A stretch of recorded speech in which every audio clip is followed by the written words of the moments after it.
Good morning. Today is Monday, January 25th. So how you like that weather outside? Are you all ready for it? Anyway, let's continue our conversation for employers on health insurance. One of the common questions I get about group health insurance is there a difference in the rate if I'm a sole proprietor, an LLC, an S Corp, and so on? Well, you know what? There is no difference.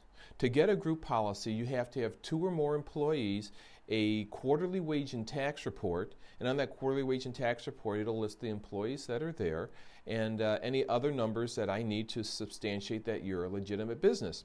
So that's all you need to be able to apply for a group health insurance. 2 or more employees on your quarterly wage and tax report with 2 or more employees accepting the insurance, and then we can easily go from there. So, next question is, Mark, how are rates determined? Rating methods are 1. Individual rates. They're age-based. Each person is considered separately. 2 is composite rates. Tier 1 would be employee only. Tier 2, employee plus spouse. Tier 3, employee plus child, children. And Tier 4 would be family rates.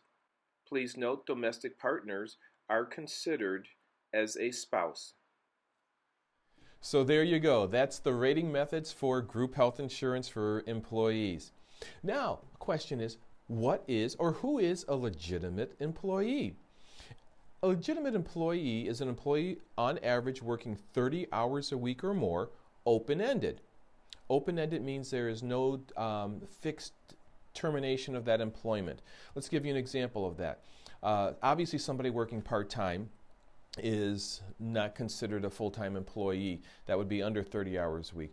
But a seasonal employee, so if you're a landscaper, for example, you might have many employees that come to work for you in March, April, May, June, July, August, but then they go away because the season comes to an end.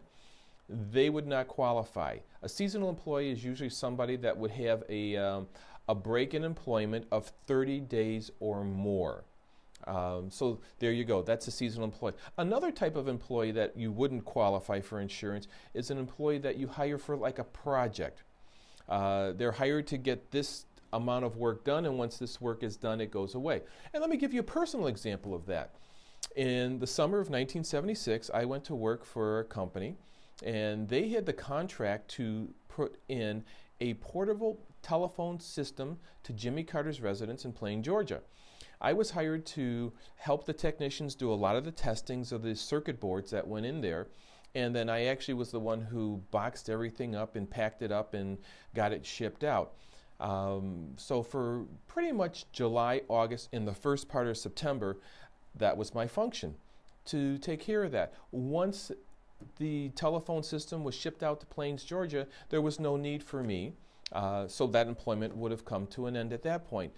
These are the type of people that would not be eligible for group employment insurance.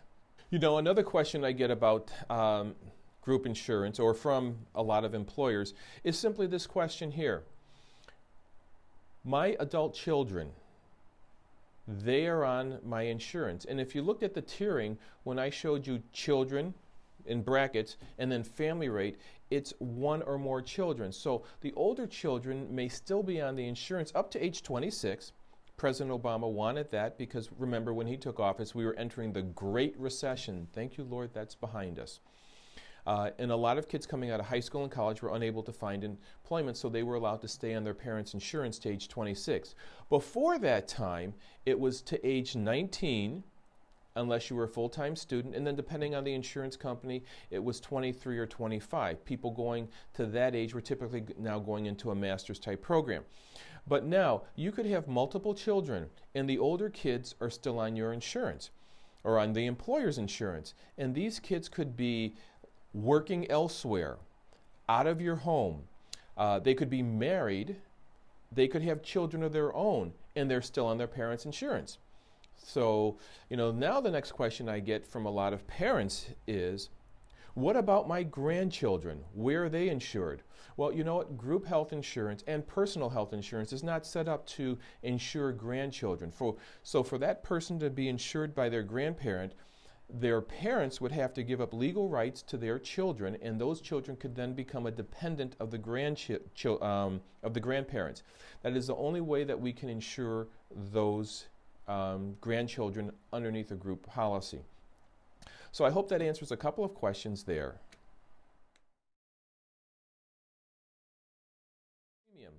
The premium is billed directly to the employer. The employer is responsible for paying the premium. However, there can be cost sharing of that insurance premiums. The employer has the right to take a portion of that premium out of the employee's paycheck. Now, what if the employer, and employers ask me this question a lot, what if the employer wants to pay 100%?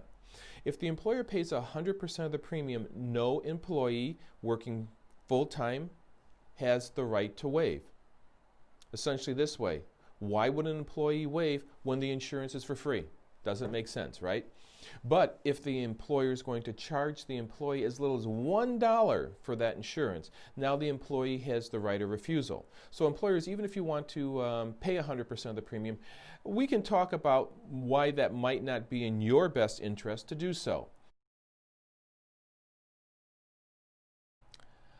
So, have you gotten your COVID shot yet? Are you eligible to get your COVID shot yet? As soon as that comes, my arm will be here for the COVID shot.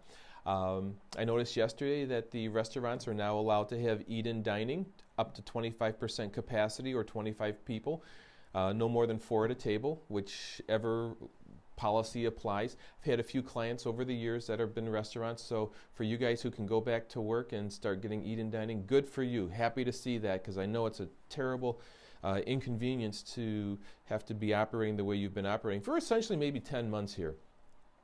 Let's tell all the pharmacists out there that we appreciate the work that they've done, because you've got Walgreens and CVS that'll be doing a lot of administering of the shots to the general public, and that'll be coming available soon. So well, let's remember the pharmacists. My wife is one, and they seem to be like the forgotten people out there. Some of them can see 400 or 500 patients, customers a day, and all. So let's wish everybody well. Other than that, I hope this video today has been very informative to you, and in today's bad weather, you can stay safe being out and about.